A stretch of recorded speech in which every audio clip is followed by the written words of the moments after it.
Merci aux organisateurs d'avoir pensé à moi pour me permettre de parler un petit peu de ce sujet que j'estime extrêmement important. Souvent, quand je me déplace des conférences dans certains groupes de l'AFPS, les gens ils veulent savoir un peu ce que c'est quoi l'OLP, c'est quoi l'autorité palestinienne, c'est quoi le Fatah, le Hamas, qu'est-ce qu'il y a comme divergence politique et tout, etc. Et c'est vrai que de toute façon, souvent on n'y comprend pas grand-chose parce que les choses paraissent compliquées et puis on annonce des fois des nouvelles, de bonnes nouvelles, par exemple concernant la division interpalestinienne, et puis quelques semaines après, ça y est, ils sont au bord de l'implosion ou l'explosion, et puis il y a des choses qui nous paraissent, après on abandonne, on ne veut plus comprendre, et on dit on va se consacrer justement à nous intéresser beaucoup plus à la société civile qu'à des choses plutôt politiques. Je vais citer quand même quelques dates, je ne suis pas historien, mais il faudra vraiment qu'on essaie de comprendre un petit peu le cheminement du positionnement politique de la direction palestinienne depuis, je prendrai comme date de départ, depuis la création de l'OLP. Et puis après, je naviguerai entre l'OLP et puis les forces politiques qui la composent, mais également les forces de la société civile qui la composent. L'OLP, donc, elle a été créée en 1964 sur décision de Nasser, à l'époque président d'Égypte, parce qu'il voulait un peu qu'il y ait une représentation des Arabes chez les Palestiniens. C'était vraiment c'est pas la représentation des Palestiniens au sein de la Ligue arabe, mais c'est la représentation de la Ligue arabe chez les Palestiniens. Et donc ça a été confié à Choukaïri. Le premier président de l'OLP, c'est Ahmed Choukaïri, c'était un juriste. Et avant d'être président de l'OLP, il était un diplomate saoudien. Il a travaillé pour l'Arabie Saoudite au sein de l'ONU. Donc Ahmed Choukaïri, il a fait du travail. Donc il s'est installé à Jérusalem, donc Jérusalem qui était où il y avait les Jordaniens qui la géraient, qui l'administraient. Et il reste là-bas jusqu'en 1967, où il y a donc, après la guerre, et puis la réoccupation des territoires palestiniens, les choses ont évolué, et puis donc les Palestiniens, ils ont commencé à décider de parler d'une même voix. Ça n'a pas commencé en 1967, ça a commencé d'ailleurs en 1964. Ça a commencé bien avant. Ça a commencé avec la création du Fatah. La création du Fatah, c'était en 1959. Donc la création même de l'OLP, c'était un petit peu pour contrecarrer le Fatah, qui à l'époque créé au Koweït par Yasser Arafat, mais qui retrouve refuge en Syrie, et donc qui est un peu sous contrôle syrien. Et donc la riposte de Nasser, c'était la création de l'OLP. Donc, mais après 1967, cette stratégie, elle s'effondre. Et puis, donc, les pays arabes, il apparaît aux yeux de tout le monde, et surtout aux Palestiniens, comme quoi ce ne sont pas eux qui vont libérer la Palestine. Au contraire. Ils contrôlaient Gaza, l'Égypte, et puis la Cisjordanie contrôlée par la Jordanie. Israël, elle est venue en 6 jours, elle a tout pris. Elle a pris encore plus de territoires, elle a pris des territoires au Liban, le Golan syrien, etc., etc. Et donc c'est là où Arafat, il commence à s'intéresser à prendre en chose la main. Après, il y a la création du Front populaire de libération de la Palestine dans la foulée, en 1967, dans la foulée de la guerre des 6 jours, ce qu'on appelle la guerre des 6 jours. Et puis 2 années plus tard, donc il y a une scission au sein du FPLP qui donne naissance au Front démocratique populaire pour la libération de la Palestine, FDPLP, qui quelques années plus tard, il devient connu sous le nom de le Front démocratique, dont le patron est très connu, qui s'appelait Naïf Hawatim. Donc en 68, le FPLP et le Fatah travaillent ensemble, coordonnent entre eux, et décident d'investir l'OLP. Donc ils investissent l'OLP en 1968, et Arafat, il prend le contrôle de l'OLP en 1969, et il prend la direction du comité exécutif de libération de la Palestine, le comité exécutif de l'OLP. Parce que l'OLP, en fait, cette institution, si je l'ai évoqué la première, elle reste quand même le cadre suprême du nationalisme palestinien. C'est la chose la plus importante que les Palestiniens aient construit depuis qu'ils ont commencé à vouloir édifier leur État. En 1969, donc il prend le contrôle, Arafat prend le contrôle de l'OLP. Ils sont bien installés, bien présents en Jordanie, y compris militairement.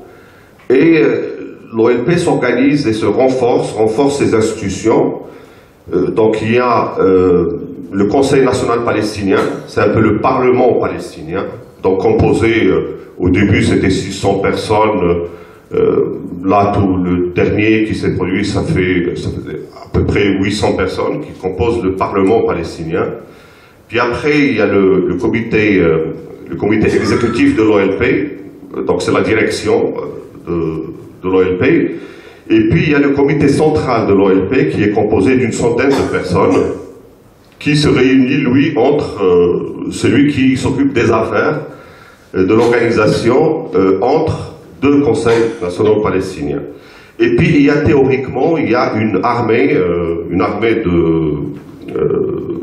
palestinienne qui à l'époque, donc dans les années 70, elle était composée d'à peu près 40 000 hommes, l'essentiel donc basé en Jordanie. Sauf qu'en Jordanie, donc, comme les Palestiniens commençaient la doctrine de l'OLP à l'époque, c'était la lutte armée. De toute façon, il n'y avait pas de négociation, il n'y avait pas encore de lutte diplomatique. Donc c'est la lutte armée. On libérera la Palestine par la force. Et d'ailleurs le slogan c'était « Ce qui a été pris par la force ne peut être récupéré que par la force ». Sauf que le régime jordanien, comme il a vu qu'il y avait des ripostes, des fois très sanglantes de la part des Israéliens à chaque attaque qui est commise par les Palestiniens depuis le territoire palestinien, c'est lui qui a organisé ce qu'on appelle Septembre Noir, donc un vaste massacre, une vaste guerre contre l'OLP, contre ses cadres et contre les Palestiniens qui adhéraient au projet national palestinien. Ça a duré, on parle de Septembre Noir, mais de toute façon les combats ils ont continué jusqu'en 1971, jusqu'à ce que les Palestiniens ils trouvent refuge ailleurs et puis ils repartent au Liban. Et au Liban ils commencent là aussi à s'installer avec une armée, avec toutes les structures de l'OLP. Quand je parlais de l'OLP et ses structures, donc il y a vraiment une douzaine de sous-structures, c'est-à-dire c'est comme des ministères d'éducation, etc. Il y a celui qui s'occupe de la santé, il y a le Front National palestinien, il y a celui qui s'occupe des réfugiés, etc. C'est plusieurs départements, et le département des négociations qui est créé un peu plus tard, mais il y a une douzaine de départements qui structurent ce gouvernement de l'OLP. On arrive à 1974, où les Palestiniens ils ont commencé à comprendre qu'il faudra qu'ils puissent jouer un rôle important au niveau de la scène internationale, au niveau diplomatique, parce que sinon ils vont rester comme un groupe de libération mais marginal. Il n'avait pas encore, par exemple, de représentation dans les différents pays occidentaux, et même pas dans tous les pays arabes. Et puis il y avait une hostilité de la part de plusieurs pays arabes, justement, même à l'existence même de cette OLP, surtout après le contrôle de Yasser Arafat.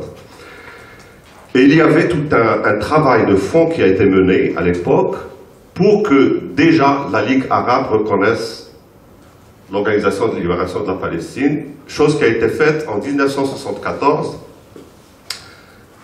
dans un sommet de la Ligue arabe à Rabat.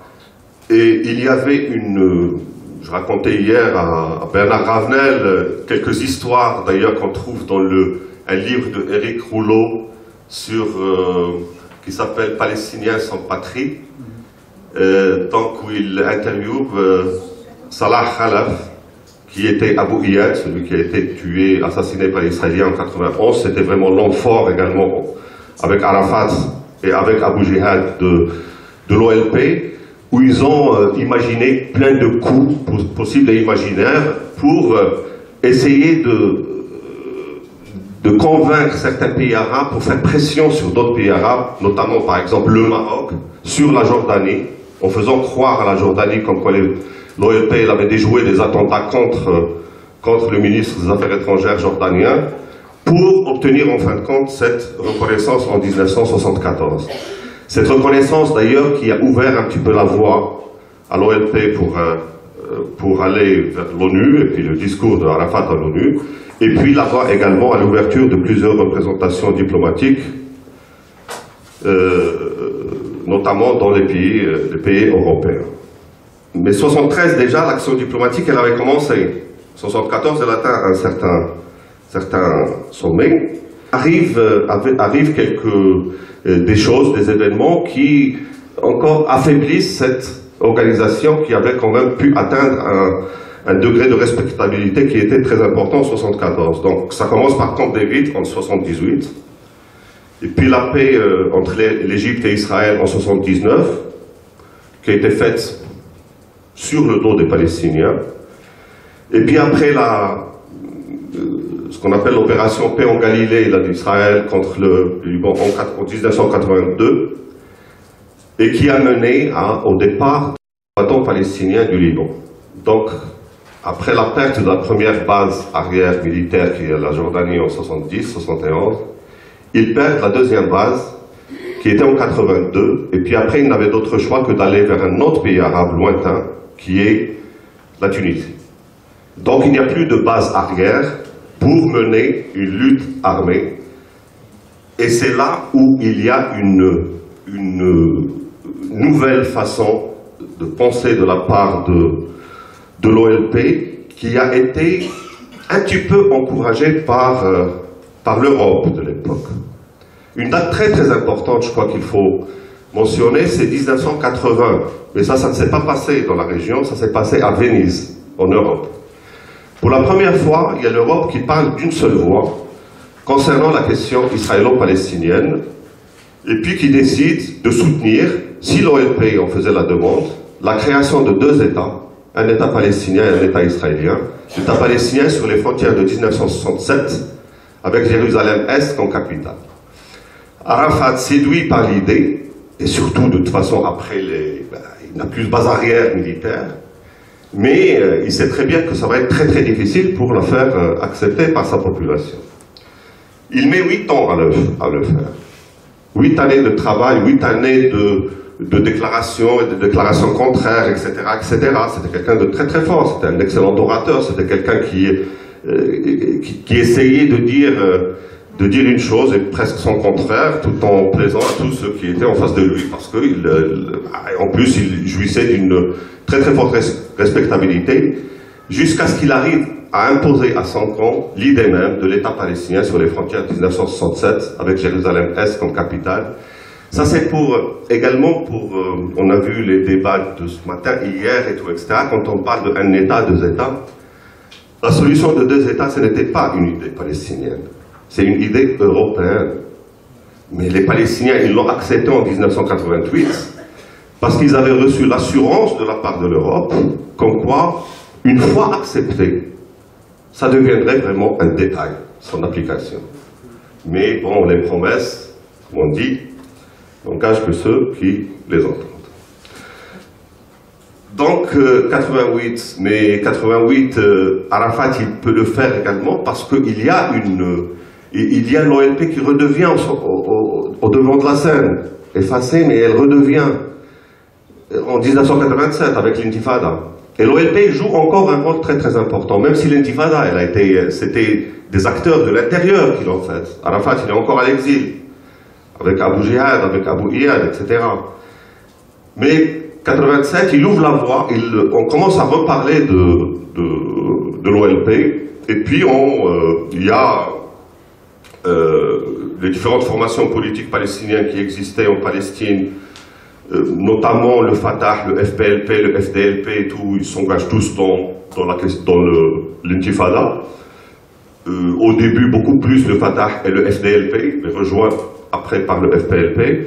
Donc ils forment une direction unifiée de l'intifada, mais cette direction unifiée de l'intifada, elle reçoit un petit peu je dirais pas les ordres, mais le soutien effectif de la direction palestinienne de l'OLP qui se trouve à Tunis. Et c'est Abu Jihad qui est le cerveau, celui qui s'occupe effectivement de la coordination de la première intifada, qui était une intifada qui était pacifique, elle n'était pas armée, donc ça montrait également un changement dans la stratégie de l'OLP. D'ailleurs, de toute façon, c'est le pragmatisme également de l'OLP, parce que de toute façon, il n'y avait pas les moyens de mener cette lutte armée. Et donc, voilà, l'OLP redevient sur le devant de la scène. Mais là non plus, ça ne dure pas en fait très très longtemps. Ça ne dure pas longtemps parce que, après, il y a la guerre de l'Irak, 91. Arafat choisit le mauvais camp. Il soutient l'Irak, alors que la plupart des pays arabes soutiennent la coalition, soi-disant, dirigée par les États-Unis, qui voulaient régler son compte à Saddam Hussein et à l'Irak. Et donc l'OLP est une nouvelle fois marginalisée. Mais à l'époque, les Américains, ils essayaient, donc, pour obtenir cette coalition large des pays arabes, en disant, bon, et juste après, on va s'attaquer à tous les problèmes de la région, en particulier le problème israélo-palestinien. Et donc, il y a la conférence de Madrid de 1991. L'OLP est marginalisée. L'OLP n'est pas accepté en tant que tel dans cette conférence de Madrid, 91. Après des discussions, donc, ils ont dit la présence de quelques Palestiniens, mais pas de la direction de l'OLP, dans la délégation jordanienne. Et puis après, il y a une délégation qu'on appelle la délégation jordano-palestinienne, mais toujours pas de direction de l'OLP dans cette... Mais il y a une nouvelle direction qui a émergé au sein de la société palestinienne. Et on a vu, c'est là où on a découvert des gens comme Hanan Ashrawi, comme Haïdar Abdel-Shafi, etc., qui étaient des gens très respectés, très impliqués dans la première intifada déjà. Donc c'est là où ils sont devenus connus localement en 1987. Au niveau international, c'était avec Madrid en 1991. Et 91, les Israéliens étaient contraints de négocier. Ce n'était pas un choix pour eux. Il y avait encore à l'époque où la communauté internationale parlait à Israël d'une autre voix, c'est-à-dire que, bon, elle a le soutien total de l'Occident sur la question de la sécurité et tout, etc. Mais il faut qu'elle négocie avec les Palestiniens, parce que le monde, il a besoin de trouver une solution à cette négociation. Et je pense que là où il y avait une erreur stratégique majeure de la part de l'Organisation de libération de la Palestine, et de Arafat en particulier. D'habitude, je n'ai pas parlé de ces trucs-là. Je dis la stratégie palestinienne, c'est aux Palestiniens de la faire. Mais là, on est entre nous, on aime, voilà, on veut comprendre un petit peu ce qui s'est passé. Et puis, peut-être que nous avons également notre mot à dire sur ce qui a suivi, ce qui s'est passé en 1991. 1991, la direction de l'intérieur, donc Haïdar Abdel-Shafi, Hanan Ashrawi, ils étaient pour donc, des négociations directes, mais à la condition qu'il y ait arrêt complet de la colonisation. À l'époque, la colonisation n'était pas vraiment très importante. Il y avait peu de colons en 1991. Arafat, il s'est senti marginalisé, en plus affaibli, après sa prise de position pour la guerre, pour l'Irak, dans la guerre. Et c'est là où il envoie d'autres émissaires négocier avec les Israéliens en parallèle à l'insu de Hanan Ashraoui et de Haïdar Abd el-Shafi, à l'insu de tout le monde d'ailleurs, très peu de gens qui savaient, et il ouvrait une brèche, mais tout en laissant croire aux Israéliens qu'en quoi, de toute façon, la question de la colonisation, c'est pas très grave. Mais lui, son but, à Arafat, c'est que c'est lui le patron, c'est lui qui doit négocier au nom des Palestiniens. Et donc les Israéliens, ils ont compris qu'ils peuvent continuer la colonisation. Et puis alors, dans ce cas, ben, il vaut mieux négocier avec Arafat et ses hommes que de négocier avec cette nouvelle direction de l'intérieur qui quand même nous pose des conditions extrêmement fortes, puissantes, et puis avec l'appui un petit peu du monde entier, parce que ce n'est pas des gens qui ont une connotation OLP, même s'ils se revendiquent de l'OLP, c'est-à-dire, ce n'est pas des terroristes, c'est des gens qui sont fréquentables par les chancelleries occidentales. Et donc, ça arrive à quoi? Donc, 91, c'est 93, c'est les accords d'Oslo. Et donc, les accords d'Oslo, ils ne règlent strictement rien de la question palestinienne. On laisse tous les problèmes pour plus tard, les problèmes épineux, c'est-à-dire la question des frontières, la question de Jérusalem, la question des réfugiés et la question des ressources naturelles. Et donc, même si Arafat, il défendait une certaine thèse, c'est que de toutes les façons, ok, il n'y a pas de problème, mais ça ne va durer que 5 ans. Et puis après, il y aura les négociations sur le statut final. Mais les Israéliens, et plus particulièrement Sharon et la droite israélienne, elle avait une autre lecture. On va gagner du temps. On va subdiviser la Palestine en zones A, B, C, etc., etc. On va les laisser attendre 5 ans encore sans qu'ils nous parlent ni de Jérusalem, ni de frontières, ni de ressources naturelles, ni etc. Et puis après, ben, on va faire quelque chose qui va dire que de toute façon, il y a impossibilité de négocier. Et donc, c'est Sharon qui fait la visite sur l'esplanade des mosquées. Et il y a cette deuxième intifada qui est déclenchée. Deuxième intifada qui maintenant, rappelons-le, il n'y a plus que l'OLP qui a la manœuvre, ou bien les partis politiques classiques de l'OLP, mais il y a l'autre acteur qui a été créé en 1987, au moment de la première intifada, même s'il n'a pas participé à la première intifada, mais il est bien organisé, fortement bien implanté, qui est le Hamas. Et le Hamas, donc, il rentre en jeu, et puis il y a le début de la militarisation de la deuxième intifada. Les attentats du Hamas, ils ne datent pas de 2000, c'est-à-dire les premiers attentats, et d'ailleurs contre les civils israéliens et tout, etc., ça date même juste après Oslo. Parce que le Hamas, il était très concerné par les accords d'Oslo. Il fallait absolument les saper. Donc il fallait créer les conditions pour qu'il n'y ait plus de dialogue entre Israéliens et Palestiniens, pour voilà, marginaliser Arafat et Rabin et tout, etc. Donc il y avait ces attentats.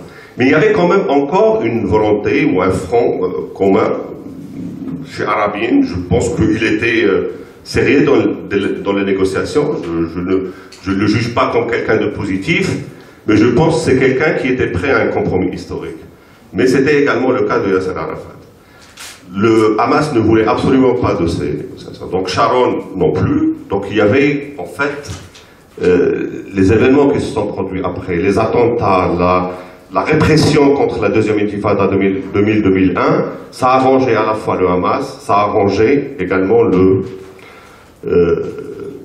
Sharon, puis donc la droite israélienne.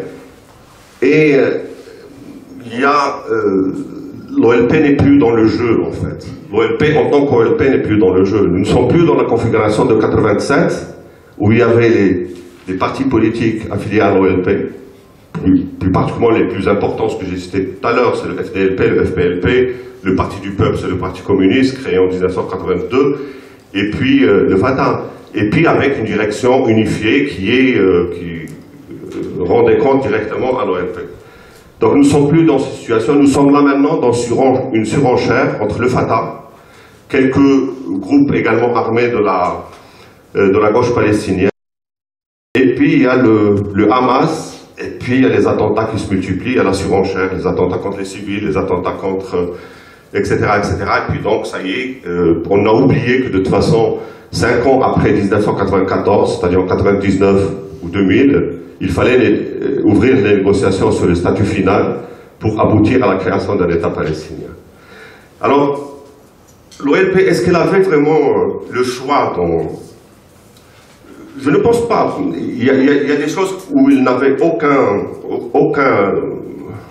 aucune possibilité de choisir. C'est-à-dire, quand on n'a plus de base arrière militaire, ben on ne peut plus mener la lutte armée. L'ANC en Afrique du Sud, parce qu'on fait souvent le rapprochement, l'ANC, elle avait une base arrière. Il y avait plusieurs pays, il y avait le Zimbabwe, il y avait le Mozambique, etc., qui soutenaient, mais il y avait également un soutien de la part du bloc soviétique. Donc c'est pour ça que l'ANC pouvait se permettre le luxe de faire la lutte armée.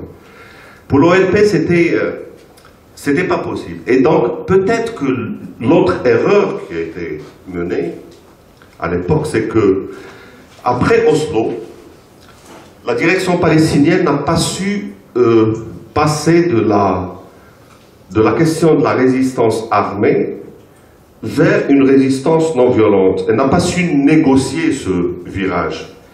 Et elle avait confondu deux choses, qui sont la résistance non violente et puis la diplomatie.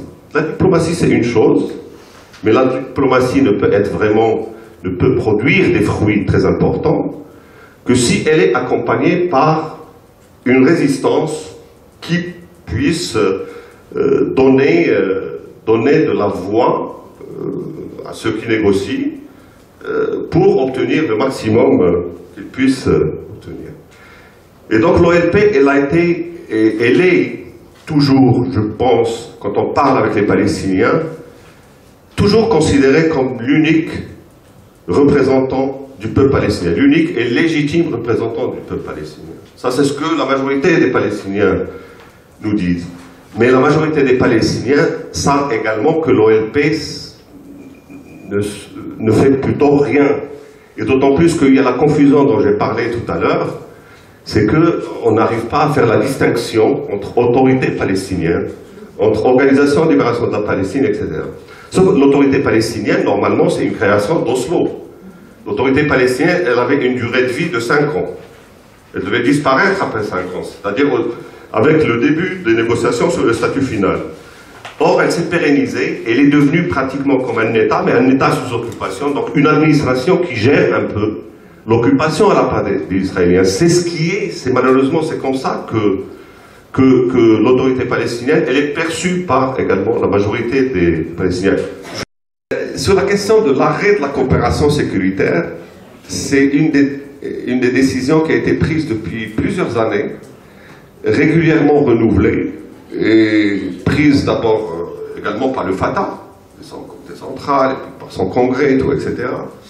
Par l'OLP, récemment également par le Conseil national palestinien qui s'est réuni, donc vote unanime, il faut arrêter la coopération sécuritaire. Les Israéliens, quand ils veulent arrêter un Palestinien, bah, ils se déplacent où ils veulent, quand ils veulent, que ce soit à Ramallah, en zone A ou B ou C, ils s'en fichent, même si normalement ils n'ont pas le droit d'aller en zone A. Et donc ils peuvent aller, ils peuvent par contre, pourquoi pas, dire aux forces de sécurité palestiniennes, nous allons venir, donc vous dégagez de là-bas. Il ne faudra pas que vous vous opposez à nous.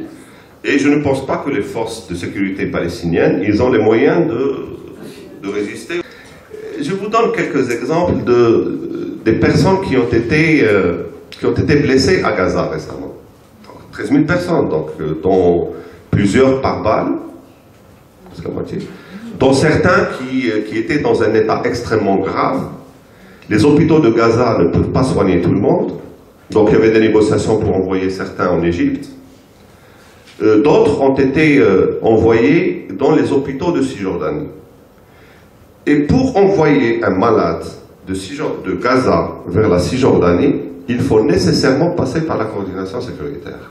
Il faut qu'un chef sécuritaire palestinien appelle son homologue israélien et qu'il lui dise, voilà, nous avons besoin d'emmener, et puis il attend l'autorisation. Je dirais même, Mahmoud Abbas, il veut par exemple partir en Jordanie, je ne vais pas dire à Hébron, parce que je ne pense pas qu'il va souvent à Hébron, mais il veut partir en Cisjordanie, il faut passer par la coordination sécuritaire pour l'accompagner jusqu'à Al-Amdi.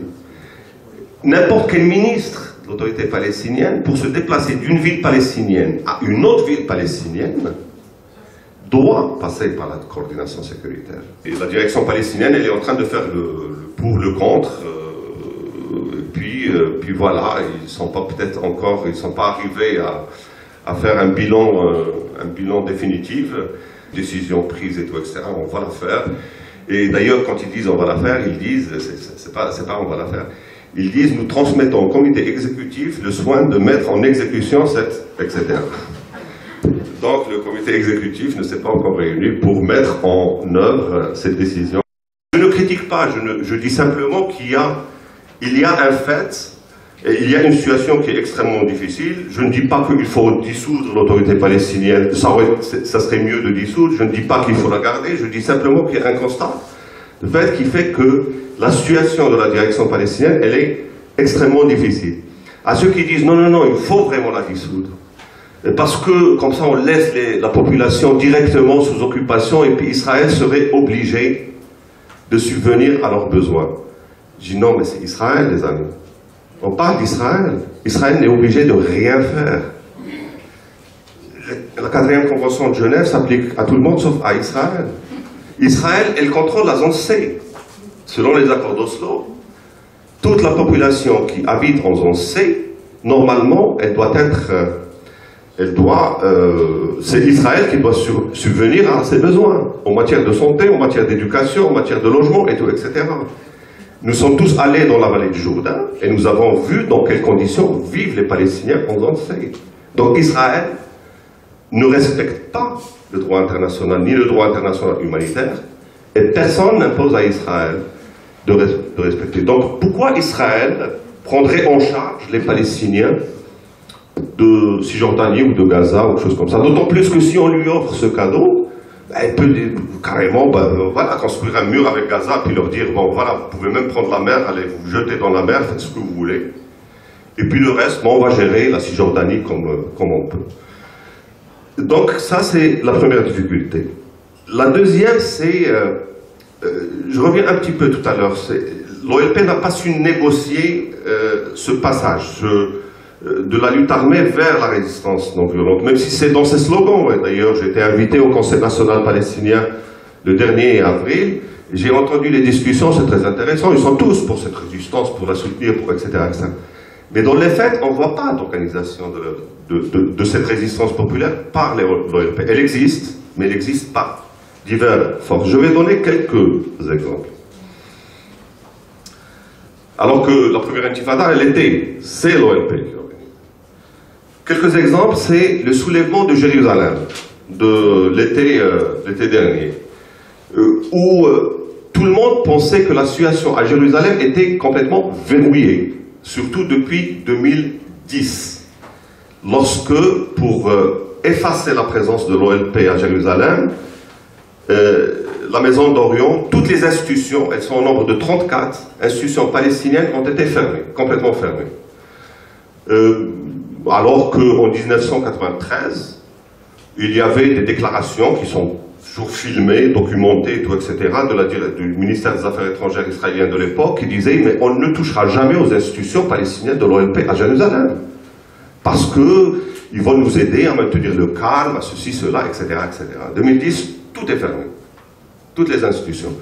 Donc l'OLP n'est plus présente physiquement en tant que structure, en tant qu'institution qui peut organiser les luttes, la résistance. L'OLP donc n'est plus à Jérusalem, mais il y a une organisation, plutôt il y a une lutte qui s'est faite, qui s'est produite l'année dernière, malgré l'absence, et qui a surpris tout le monde, à commencer par les Israéliens et aussi les Américains, qui ne s'attendaient pas à cette révolte extraordinaire contre le positionnement des portiques pour l'accès à la mosquée d'Al-Aqsa. Et même si les portiques étaient placés, même si les caméras étaient, etc., cette résistance héroïque, mais vraiment héroïque des Palestiniens de Jérusalem, a fait que les Israéliens, ils ont reculé, ils ont démonté les portiques, et même les Américains ils leur ont conseillé de laisser tomber, parce qu'il y a beaucoup de pays arabes qui ne veulent pas beaucoup de remous, et ils ont dit aux Américains que de toute façon leur situation elle commence à être difficile. Si rien n'est fait pour sauver la mosquée d'Al-Aqsa et l'esplanade des mosquées, les troupes peuvent s'étendre à d'autres pays arabes. Ce n'est pas l'OLP, ce ne sont pas les partis politiques palestiniens, malheureusement, ni d'ailleurs le Hamas qui était derrière cette formidable mobilisation. C'est plutôt une société civile qui est en train de se construire, une société civile qui est en train de se prendre en main. Mais cette société civile, pour qu'elle ait un horizon politique, il faut qu'elle s'organise. C'est-à-dire qu'elle ne peut pas répondre comme ça au coup par coup. C'est pour ça que ce genre de victoire, elle demande un effort considérable, mais elles ne peuvent pas donner de victoire politique s'il n'y a pas une forme d'organisation politique. Donc l'OLP, elle avait la possibilité justement de prendre le devant, ou bien au moins de comprendre l'évolution au sein de la société palestinienne. Ce que je pense, elle ne l'a pas fait. Ce que je pense, elle ne l'a pas fait. Ni d'ailleurs les composants de l'OLP, ni d'ailleurs le Hamas. Et il y a ce qui s'est passé à Gaza récemment. Donc depuis longtemps, on entend parler ils vont faire des manifestations du 30 mars jusqu'au 14 et tout, etc. Et je suis absolument certain que la direction palestinienne, que ce soit ni l'autorité palestinienne, ni l'OLP, ni les différentes fractions de l'OLP, n'ont pris au sérieux cette formidable mobilisation qui a eu lieu à Gaza à partir du 30 mars. La preuve, c'est que Mahmoud Abbas, il était sur autre chose. Mahmoud Abbas, il était sur donc réorganisation de l'OLP, se débarrasser des éléments qui l'embêtaient, notamment ceux qui sont proches de Dahlan et tout, etc. Plus particulièrement l'ancien secrétaire général de l'OLP, Yasser Abdrabbo. Et puis également essayer de forcer le Hamas à rendre les clés de Gaza. Parce que pour Mahmoud Abbas, il ne fait pas confiance au Hamas, il pense que le Hamas, elle fait partie intégrante du plan proposé par Trump, que le Hamas pourrait accepter une sorte d'émirat à Gaza. Hier, Youssef Jabari il a parlé un petit peu de cette question. Et puis donc séparer complètement Gaza de la Cisjordanie. Et donc il fallait, pour Mahmoud Abbas, c'était vraiment la question à ne pas faire, et donc il faut tout faire pour briser le Hamas, y compris en appliquant des sanctions contre la population de Gaza, pour qu'elle se soulève contre le Hamas. Et donc ils ont bloqué les salaires qui sont donnés aux fonctionnaires. Mahmoud Abbas n'aurait jamais osé faire ça s'il avait pris conscience de l'ampleur qu'allait prendre le mouvement de Gaza. Le Hamas n'était pas non plus dans cet état d'esprit d'un jour au lendemain passer de la résistance armée, et tout, etc., qui a fait sa gloire, et tout, etc., à aller envoyer des gens aux frontières pour manifester, puis se faire tirer comme des lapins par les autorités israéliennes, parce que de toute façon, ils ne croient pas à la résistance populaire non violente. Mais en fait, les deux après, c'est après le 30 mars qu'ils ont commencé à prendre conscience. Et le Hamas, il a sauté sur l'occasion en disant que pour échapper aux sanctions qui sont préparées par Mahmoud Abbas, donc c'est l'occasion belle occasion, on va soutenir, donc soutenir comment? Ben, on va donner des bus, etc. On va aider quelques tentes, etc. Et Mahmoud Abbas également, il était obligé de demander à ses membres du Fatah, à Gaza, etc., de s'inscrire dans cette résistance. Mais là aussi, une formidable lutte palestinienne, mais qui s'est faite en dehors des partis politiques, en dehors de l'Organisation de libération de la Palestine. Je donnerai peut-être cet exemple de Khan al-Ahmar, ce qui s'est passé dans le camp des Bédouins. Nous savions ce qui allait se passer depuis très très longtemps. Nous savions qu'il y avait vraiment une action diplomatique et tout ça pour la protection de Khan al-Ahmar. Nous savons que de toute façon il y avait beaucoup d'alliés au niveau international qui étaient très attachés à ne pas toucher au camp des Bédouins de Khan al-Ahmar. Surtout tous ceux qui se disent attachés à la solution à 2 États, parce que donc ils savent que de toute façon l'occupation de cette zone 1 détruirait, c'est-à-dire mettrait absolument fin à la possibilité de la création d'un État palestinien. Ça c'est admis par tout le monde, et donc c'est ce qui a poussé un certain nombre de chancelleries occidentales à bouger. Mais avant qu'elles ne bougent, il y avait effectivement un mouvement de Palestiniens vers le camp de Khan al-Ahmar, où ils passaient la nuit là-bas sur place, où ils s'opposaient aux bulldozers, etc. Et là aussi, c'est vraiment les petites structures, c'est les coordinations de résistance populaire, etc., qui ont mené cette lutte. Ce n'était pas vraiment la lutte qui a été organisée par une direction palestinienne de celles qui ont été élues ou renouvelées récemment. J'ai donné ces 2 exemples. C'est pour dire, est-ce qu'il y a une marge de manœuvre? Oui, il y a une marge de manœuvre. Est-ce que les partis traditionnels, ils ont utilisé cette possibilité? Non, malheureusement, ils ne l'ont pas utilisée. Ils ne l'ont pas utilisée parce qu'ils ne l'ont pas vu venir. Est-ce qu'on donne les moyens à l'OLP d'exister ou pas? Pour le moment, elle est mise à l'écart, l'OLP. C'est pour ça que je disais, elle ne participe pas vraiment aux fortes mobilisations, comme les 2 que j'ai citées tout à l'heure, et puis Khan al-Ahmar tout récemment. Donc elle est mise en veilleuse, malheureusement. Et ça, c'est une décision, je pense, politique, pour le moment. Et espérons que ça évoluera, et puis que l'OLP reprenne son pas. Parce que mais vraiment, c'est-à-dire quand on discute avec l'ensemble des Palestiniens, c'est-à-dire ils peuvent dire du mal de l'OLP, ils peuvent, etc. Mais tout le monde te dit, mais c'est l'outil principal, c'est notre outil. C'est ce qui a fait que vraiment la Palestine, elle a pu vraiment, ou bien la lutte du peuple palestinien, elle a été conservée, et tout, etc., grâce à cet outil magique qui était l'unique représentant légitime du peuple palestinien. Donc je pense qu'il y a cette conscience, cette prise de conscience, mais il faut bien sûr que la direction palestinienne lui donne du travail. Voilà. Et tout ceci tient à une chose, à mon avis, principale. C'est que depuis très longtemps, il n'y avait pas de renouvellement de la classe politique palestinienne. Celle elle a essayé, elle a tenté, nous ne sommes pas là pour la critiquer ou pour faire son procès, mais il y a eu des circonstances qui ont fait qu'il y a des choses qui n'ont pas pu avancer, mais il n'y a jamais eu ce renouvellement tant attendu. Il faut peut-être essayer de comprendre dans quel état d'esprit se trouve Mahmoud Abbas actuellement. Mahmoud Abbas, c'est quelqu'un qui a toujours misé sur les négociations. Il s'était opposé à Yasser Arafat à l'époque où Yasser Arafat, quand il parlait du rameau d'olivier, puis du fusil et tout, etc., il dit non, laisse tomber le fusil, il faut que le rameau d'olivier et tout. Et donc il a beaucoup misé sur la question, sur la communauté internationale et plus particulièrement sur les États-Unis. Je ne vais pas quand même dire également, ouais, là aussi c'est une faute, c'est une erreur, etc., mais vous l'aurez compris.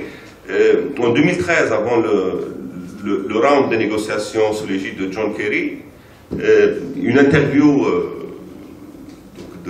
c'est pas Saïd Barakat ou Abou Mazen ou Mahmoud Abbas directement, on lui dit mais qu'est-ce que vous attendez de l'Europe? Et la réponse c'est, au lieu de dire la reconnaissance de l'État de Palestine, ou bien au lieu de dire implication de l'Europe dans les négociations, au lieu de dire etc., il a dit nous attendons de l'Europe de soutenir les efforts de John Kerry dans les négociations. Donc il y a cru jusqu'au bout, comme quoi il peut obtenir quelque chose par les États-Unis. Et quand il s'est rendu compte que de toute façon c'est impossible, il l'a su avec l'élection de Trump. Après même, parce qu'il a été reçu par Trump et tout, etc., et puis il pensait que de toute façon il allait pouvoir convaincre Donald Trump, mais je crois qu'il n'a compris que lorsque Trump lui a rendu visite là-bas. Trump qui rencontre Mahmoud Abbas donc, à Bethléem, parce qu'il ne voulait pas partir à Ramallah pour ne pas aller sur le mausolée d'Arafat. Donc ils se rencontrent à Bethléem, et puis Trump qui lui dit, qui change tout de suite de visage et tout, etc., il lui dit mon ami Netanyahou, il m'a montré ses vidéos et tout, etc. Apparemment vous incitez à la violence, vous. Et donc bon, et la rencontre, ça s'est très très mal déroulé. Et on nous dit que c'est là où Mahmoud Abbas il a compris que de toute façon il n'obtiendra strictement rien de... Donc c'est un homme blessé. C'est un homme blessé qui veut tout contrôler, qui veut vraiment finir en beauté. Les décisions qu'il prend maintenant, je ne pense pas qu'elles soient vraiment extrêmement réfléchies. Je pense même qu'il y a des gens au sein de la direction palestinienne qui doivent lui dire « Non mais attends, tu vas trop loin. Ah, parce que de toute façon, tu n'as aucune alternative à l'aide internationale sur la question de l'UNRWA, par exemple, pour les réfugiés, sur la question du budget de l'autorité palestinienne, etc., etc. Donc, à un moment ou à un autre, il faut prendre d'autres décisions. Et pourquoi pas la dissolution de l'autorité palestinienne? Pourquoi pas? Mais il a choisi cette solution de, vraiment, c'est l'homme blessé qui veut, on peut dire, certains de ses proches, ils disaient que de toute façon, il pensait passer la main à quelqu'un d'autre au Conseil national de l'OLP, mais pour lui, c'est non, c'est-à-dire s'il veut décider, il faut vraiment qu'il ait tous les règnes du pouvoir entre ses mains. Je ne suis pas ni pour ni contre Mahmoud Abbas, etc. Mais je salue la façon dont il a fait pour, c'est-à-dire le fait qu'il refuse et il résiste à cette pression pour ne pas accepter pour couper les liens, tous les liens avec les États-Unis. Ça, c'est quelque chose à encourager, même si on n'aime pas Mahmoud Abbas, il faut le faire, parce que c'est la seule chose maintenant qui peut faire échouer le plan de Trump. Un article de René Bachman, je pense exactement la même chose, je l'ai relu parce que je l'ai trouvé très très bien, publié dans Mediapart aujourd'hui ou hier, et puis on parle pratiquement de l'accord du siècle de Donald Trump en le situant derrière nous. C'est-à-dire qu'il est en train d'échouer. Il est en train d'échouer grâce à cette résistance palestinienne. Une population palestinienne qui est hautement politique, à se désintéresser de cette partie politique. Donc ça, c'est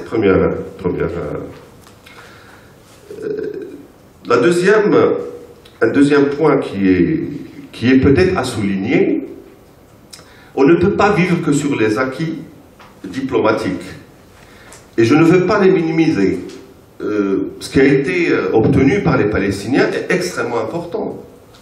Plus particulièrement l'admission de la Palestine en tant qu'État non membre à l'ONU en 2012, en 2011 également à l'UNESCO, mais tout récemment l'année dernière à Interpol.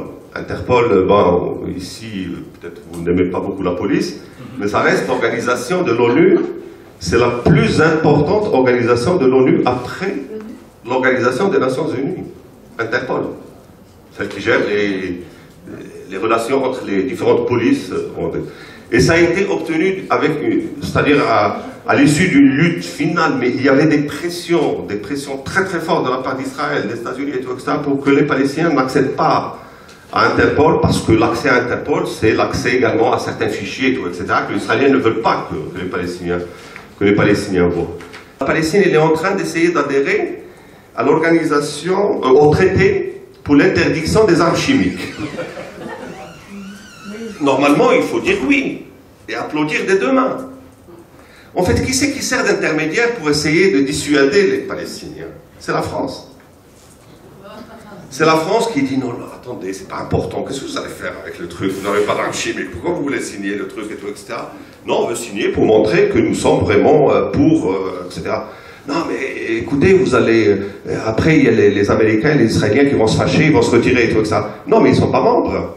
Les États-Unis et Israël n'ont jamais signé le traité pour l'interdiction des armes chimiques.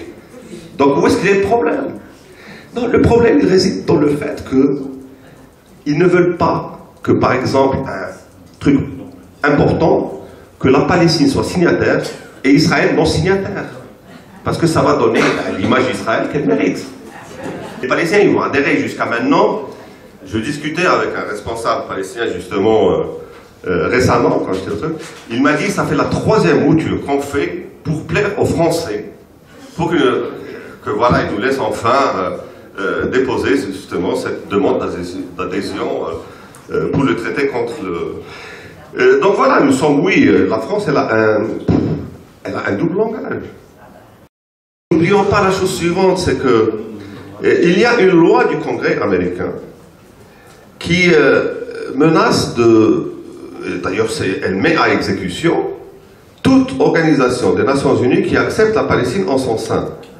Je pense, Rania, que c'est une raison suffisante pour aller à toutes les agences de l'ONU. C'est-à-dire qu'il faudra peut-être que le monde entier comprenne la chose suivante. C'est que la question palestinienne, ce n'est pas qu'une question de solidarité ou une question de les pauvres, il faut les aider parce que ceci et tout, etc. C'est un laboratoire, la question palestinienne. C'est devenu un laboratoire. Un laboratoire pour le droit international. Où le droit international, il sort grandi en respectant les droits nationaux du peuple palestinien, où le droit international, on l'écrase, on l'écarte complètement, et puis c'est la loi de la jungle. Trump, Netanyahou et tout, etc., ils sont bien sûr pour cette loi de la jungle. Ils ne veulent pas de droit international, ils ne veulent pas d'obligation, ils veulent vraiment que leurs armes déterminent tout. Mais ce n'est pas le cas de l'Europe.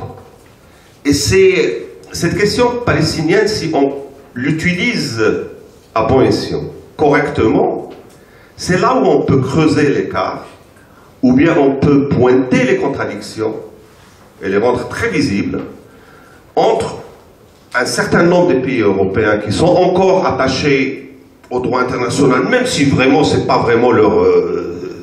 Mais bon, il y a une différence de traitement entre des pays de l'Union européenne et celui de Trump et puis les États-Unis. Macron, il a annoncé la chose, mais autrement. Il a dit, on ne va pas reconnaître maintenant l'État de Palestine et tout ça, parce que nous voulons pouvoir continuer à parler à tous. Non mais franchement, faisons le bilan. Est-ce que les Israéliens vous écoutent? Est-ce qu'ils vous donnent la possibilité de leur adresser la parole? Quand vous voulez, même timidement, parler d'effort de paix entre Palestiniens et Israéliens et en utilisant tous les mots pour ne pas fâcher les Israéliens, la qualification qui est donnée à votre initiative, c'est un procès de Dreyfus moderne. Donc vous ne pouvez plus parler aux Israéliens. Donc là, il faut effectivement traiter la question équitablement. Équitablement, ça veut dire que vous reconnaissez Israël, donc vous reconnaissez la Palestine. Ou si vous ne voulez pas reconnaître la Palestine, il faut retirer votre reconnaissance d'Israël. Parce que sinon, ce n'est pas équitable et ce n'est pas unilatéral. L'unilatéralisme, c'est ce que vous pratiquez jusqu'à maintenant. Donc, mais moi, à mon avis, c'est un combat vraiment qu'il faut qu'on mène. Il est extrêmement important. Il est extrêmement important, et là je m'adresse à ceux qui, bon, ils ont des peurs sur le fait que, bon, si on continue à reconnaître et tout, etc., ça va être la solution à 2 États, par un État, etc. Non, c'est pas ça le problème. Le problème n'est pas là. Le problème, c'est que quand il y a une reconnaissance d'un État, il y a des obligations vis-à-vis de cet État. La France a des obligations vis-à-vis de la Palestine le jour où elle reconnaîtra la Palestine. L'État de Palestine dans les frontières de 67 avec Jérusalem-Est comme capitale. C'est-à-dire qu'elle va être obligée également de participer à l'application de la résolution 1860 sur la question de la levée de l'embargo contre Gaza. Elle va être obligée de s'investir un peu plus sur la question d'une commission d'enquête contre les atteintes à Gaza depuis le 30 mars, etc., etc. Donc si la France ou d'autres pays européens ne veulent pas reconnaître l'État de Palestine, c'est parce qu'ils savent qu'ils ne vont pas honorer leur engagement naturel vis-à-vis d'un pays avec lequel il y a une reconnaissance, et notamment sur la question de la 4e Convention de Genève, on parlera certainement tout à l'heure, parce que les parties contractantes, elles ont l'obligation justement de faire appliquer la question du droit international et du droit humanitaire pour les États avec lesquels, donc, qui sont membres de cette convention. Mais j'aurais pu donner plusieurs autres agences. Donc, il y a eu quand même, des victoires diplomatiques qui étaient très importantes. Il y a eu des victoires diplomatiques qui maintenant se caractérisent par un isolement total d'Israël et des États-Unis, qui maintenant, ils ne leur laissent qu'une seule chose, qui est qui est la force, qui a remplacé le droit international par la loi de la jungle. Quand on voit les derniers votes de l'Assemblée générale des Nations unies, le vote sur la question du transfert de l'ambassade à Jérusalem, les seuls pays qui ont voté contre, c'est Trump. Puis après, ceux qui ont vraiment participé, c'est Trump et puis le Togo, je crois vraiment la dictature la plus pourrie en Afrique. Deux pays d'Amérique latine, vraiment c'est là où règne la mafia. Et puis l'extrême droite européenne. Donc regarde, qu'est-ce qui soutient Israël maintenant? Dictature africaine, l'extrême droite européenne, la mafia latino-américaine et Trump. Et aucun autre pays de la planète n'a osé voter pour les États-Unis. Pourtant, il y avait des menaces extrêmement fortes, couper le budget, des sanctions économiques, etc. Et dites, si vous voulez, pour la première fois, on entend la représentante de l'ONU, des États-Unis à l'ONU, Nikki Haley, qui dit attention, on est en train de voir hein, tous ceux qui ont voté pour ou contre, et tout ça, les menaces, mais d'une façon extrêmement claire. Donc il y a un isolement d'Israël, donc il y a des choses qui ont été obtenues. Mais tout ceci ne fait pas une victoire politique, j'ai dit, substantielle. L'action politique, l'action diplomatique n'est pas suffisante s'il n'y a pas une réelle organisation de la résistance. Et là, je pense vraiment à la résistance non violente, parce que nous avons vu que de toute façon, elle a donné, elle a payé. Oui, il y a eu beaucoup de morts à Gaza. Oui, il y a eu plus de 230 morts et puis 13 000 blessés. Comparé par rapport au bilan de 2014, ou 2012, ou 2008-2009, c'est peanuts, c'est beaucoup moins.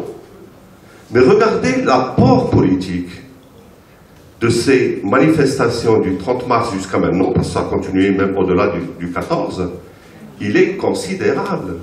Quand on voit une Nathalie Portman, qui est vraiment une acquise à Israël à 100%, qui refuse de se rendre en Palestine. Quand on voit en Israël pour recevoir un prix, quand on voit l'équipe d'Argentine qui, bon voilà, elle ne voulait pas jouer là-bas, c'était le match, il était programmé depuis longtemps, et ils ont fini par renoncer, une claque extraordinaire à Israël.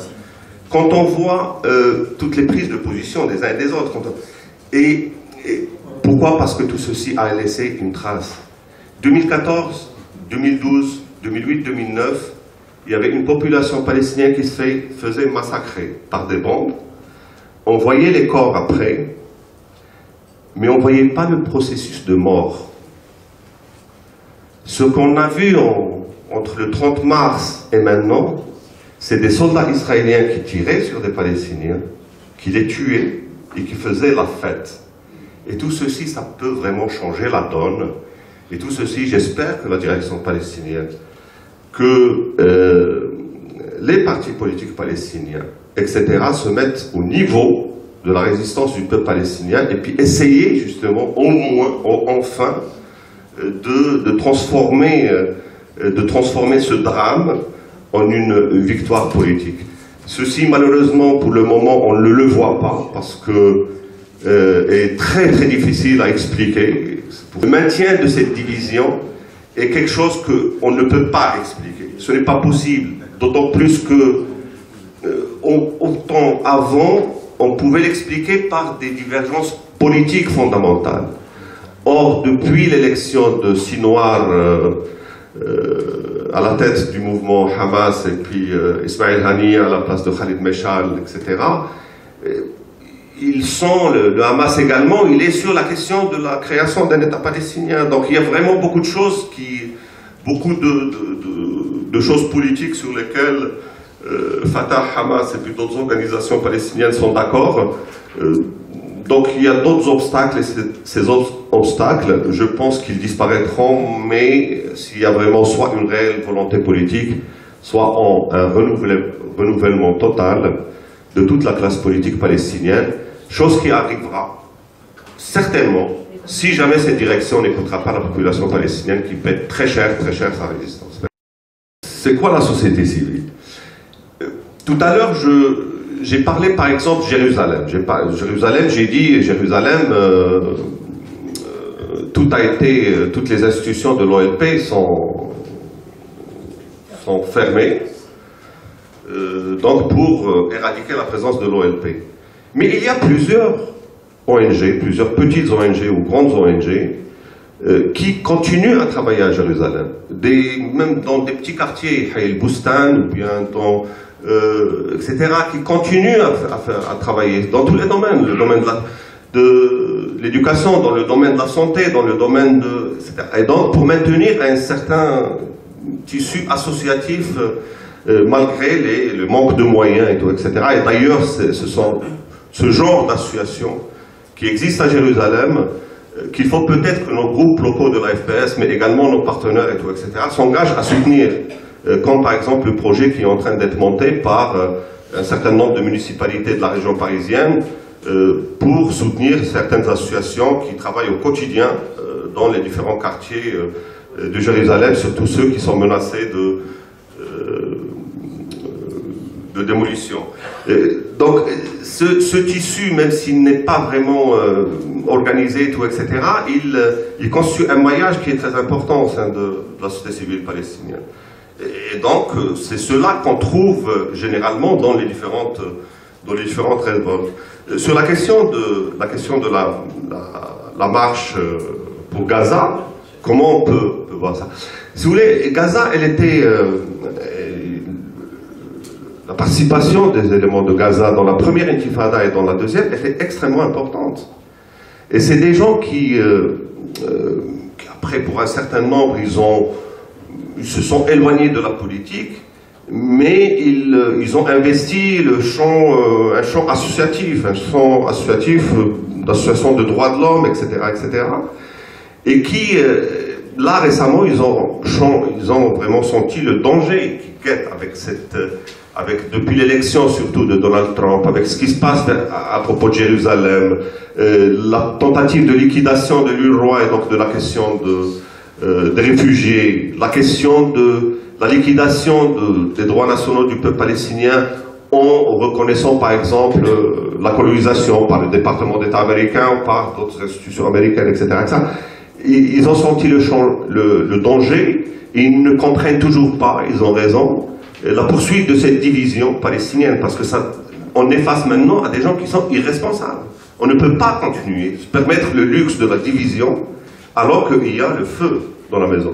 Donc c'est toutes ces personnes, tous ces gens qui ont décidé justement de passer à l'acte.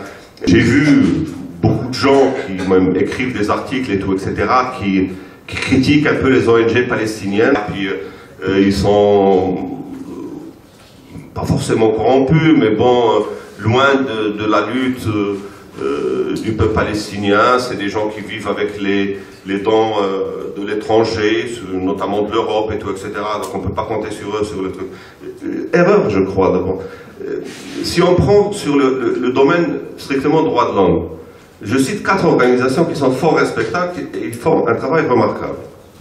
Je cite Al-Haq, je cite Ad-Damir, je cite PCHR, Palestinian Center for Human Rights, et puis je cite Al-Mizan.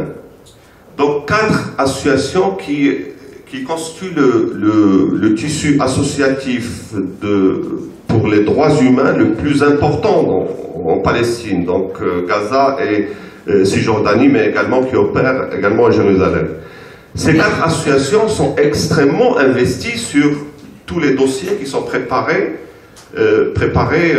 pour la Cour pénale internationale. Eh ben, le travail qu'ils font, il est remarquable, le travail de terrain. Par exemple, j'ai vu des dossiers qui ont été transmis à Fatou Bensouda, la procureure de la Cour pénale internationale, où il y a un détail, mais qui sont extraordinaires sur la question de l'évolution de la colonisation depuis 1967 jusqu'à maintenant, avec des photos aériennes, avec etc., le nombre d'habitants en telle année, etc., date d'édification de la colonie. Donc, il y a un travail qui est fait par ces organisations qui est très important. Pour le moment, on ne le voit pas, on ne voit pas où ça.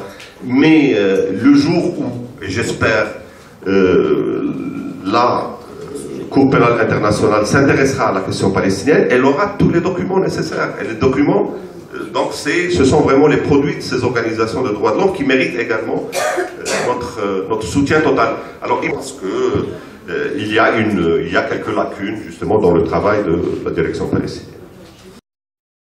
Récemment, j'ai découvert une petite ONG qui est dirigée par une Palestinienne qui s'appelle Honaïda Ghanem. Cette ONG qui s'appelle Madar. Elle s'appelle Madar. Donc c'est comme un centre d'études stratégiques palestiniens, des études israéliennes, si vous voulez. Ils essaient d'étudier la société israélienne. Ils traduisent beaucoup d'articles, beaucoup de livres, etc. Ils essaient de comprendre la mentalité israélienne ou la politique israélienne, etc.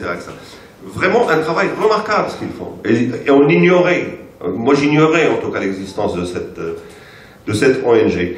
Et surtout j'ai été frappé par un livre, donc il a été traduit de l'hébreu vers l'arabe, et je l'ai lu en arabe, je ne lis pas l'hébreu, et en fait qui fait c'est les comptes rendus, les actes d'un séminaire qui a eu lieu à Berzeit sur la question de l'État juif. Mais c'est vraiment, c'est très ancien. Bien avant qu'on entende parler de la question de cette revendication de Netanyahou sur la question de l'État juif. C'est quand ils ont commencé à... Et les actes, donc avec la présence de plusieurs chercheurs et tout, etc., donnaient des réponses extraordinaires, très précises justement à cette revendication. Ils essayaient de la disséquer, puis de comprendre pourquoi les Israéliens ils veulent qu'on les reconnaisse comme État juif. Et si le négociateur palestinien avait lu ce livre, de cette ONG dont la responsable c'est une femme, il aurait peut-être trouvé tout de suite la réponse quand on lui a parlé de la reconnaissance d'Israël comme État juif. Mais malheureusement, il ne l'avait pas lu. Donc il a mis beaucoup de temps avant de construire les arguments pour répondre à ces questions. On peut parler de l'histoire du syndicalisme palestinien, et tout, etc., qui ressemble un peu à ce qui se passe dans pratiquement tous les pays arabes. Donc un syndicat pratiquement unique donc, en Palestine, qui est la PGFTU et tout, mais qui maintenant il est dérangé par la création de nouveaux syndicats. C'est des nouveaux syndicats qui commencent à se former un peu partout, et des fois sans connexion entre elles. Mais il y a également avec il y a une diversité en Palestine. Il y a les salariés qui travaillent en Israël, il y a les Palestiniens qui travaillent encore dans les colonies, malheureusement. Donc ceux-là, ils sont pris en charge beaucoup plus par une structure qui s'appelle Kavlauvet, le soutien aux travailleurs. Il y a ceux qui sont obligés de passer par la Histadrut, qui travaillent en Israël. Et d'ailleurs, j'ai appris récemment comme quoi la Histadrut, d'ailleurs, pour les cotisations des Palestiniens qui travaillent en Israël, elle reverse une partie à la PGFTU, ce que vraiment les syndicats, les nouveaux syndicats et tout ça ne veulent absolument pas en parler. Mais les nouveaux syndicats n'ont pas les moyens pour rivaliser avec la PGFTU. La PGFTU, c'est une structure qui est historique, qui est même d'ailleurs, qui a des places... un nombre de places très très important, c'est du Conseil national de l'OLP. C'est vraiment presque une structure étatique au sens OLP. Mais il y a également, je crois, un travail qui a été fait par un certain nombre d'amis de la FPS, notamment à Perpignan. Je trouve qu'il y a beaucoup de choses qui sont très intéressantes. Dans la Cisjordanie, on a vu comment il est bouclé complètement. Organiser une manifestation en Cisjordanie, à part si c'est à Rond-Point Manara ou dans les grandes villes et tout, etc., c'est extrêmement risqué, c'est très très difficile. En Cisjordanie, il y a par exemple un enfant qui peut jeter un caillou. Le maximum pour qu'il y ait une colonne de trucs, de jeep et tout, etc., arrive sur les lieux, c'est 7 minutes. Dans n'importe quel point de la Cisjordanie. 7 minutes, c'est le maximum pour que les forces de sécurité israéliennes puissent être présentes. Avec tous les moyens de caméras, tout, etc., etc. Et puis il y a aussi, le fin mai, il y a eu une réunion à Barcelone, très intéressante également, sur la question du soutien au syndicalisme palestinien, où il y avait plusieurs syndicats européens qui ont participé à ce travail. Donc, également la question de l'impact du BDS et du Boycott National Committee sur un peu partout maintenant dans le monde, qui dépasse largement les frontières israéliennes et tout. Tout ça, ça fait partie effectivement de cette société civile palestinienne dynamique qui s'est développée en dehors des structures classiques jusqu'à maintenant. Merci.